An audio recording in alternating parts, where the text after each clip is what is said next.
Hi fifth graders. Today I'm going to walk you through making your portrait into a Frank Big Bear inspired self-portrait. So last week you worked on creating your self-portrait line drawing, just nice and basic, simple, trying to get the eyes and the nose and all the features in the correct places, making sure that you have the top of your head is different from your hairline, that sort of thing.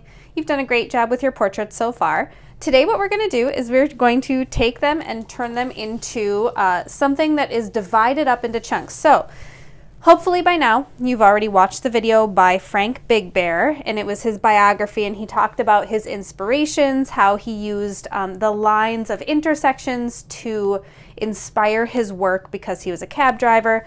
So what we're going to do is take some inspiration from Frank Big Bear. And here I have 4 different samples. Yes, they did take me a long time to make these.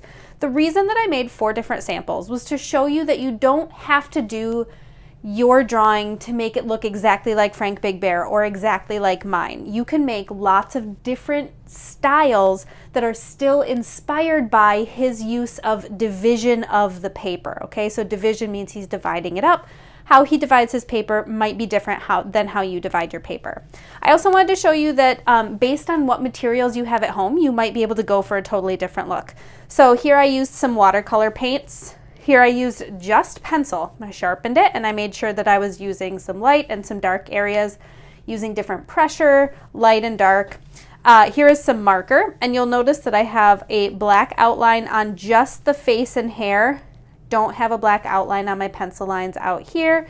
And you can kind of see the same thing going on in here. I have that black outline on my face just to make it stand out a little bit. That was just a pen. And then this is some colored pencil.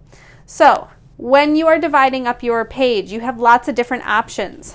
One way that you can see here in my pencil and marker is to make lines that span the entire page. So from one side to the other, from top to bottom, crisscrossing all the way through, maybe making some swirly lines, maybe making straight lines, and then coloring in those divisions different colors. You'll notice that I did leave just the little corners of my eyes white on both of these, just to make the eyes stand out a little bit more. So I tried, even if an eye was divided, I tried to keep it kind of the same color, although that's me, not you. You don't have to do that.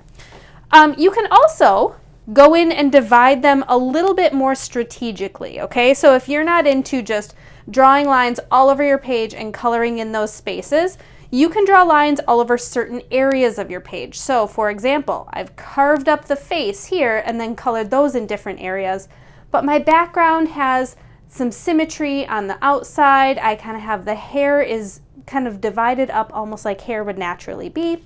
You can see here that I was working with some color schemes.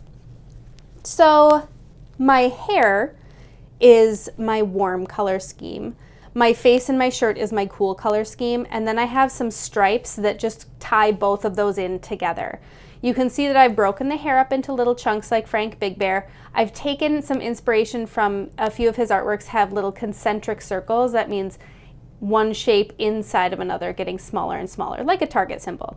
So I've got some concentric circles and I've got some stripes that I've repeated through here.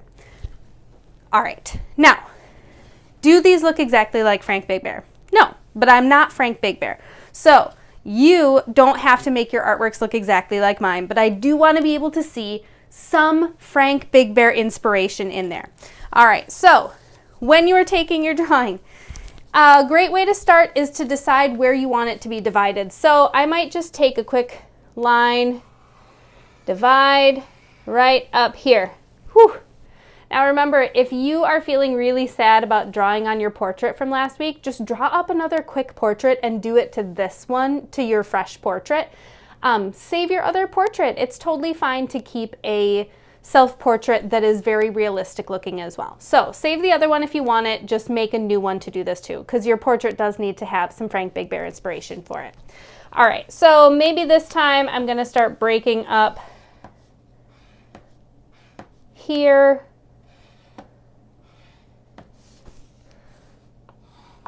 Maybe I'm gonna find, I noticed that he did some patterns in his work too. So maybe certain areas are gonna have decorations and patterns. And one tip I have for you when you start working on your color is grab a color and use it as many times as you want that color before you put the cap back on. So let me see if this makes a little more sense. On this drawing here, I uncapped my red marker and I colored all my red spaces before I put the marker cap back on and picked up my purple. Then I did all the purple spaces that I wanted, cap on, did the green. It's just gonna help you from uncapping and recapping every single time. It's gonna help it go just a little bit faster. All right, I cannot wait to see your Frank Big Bear inspired self-portraits. Be brave, try your best, do your best level 4 coloring no matter what material you are using. Good luck.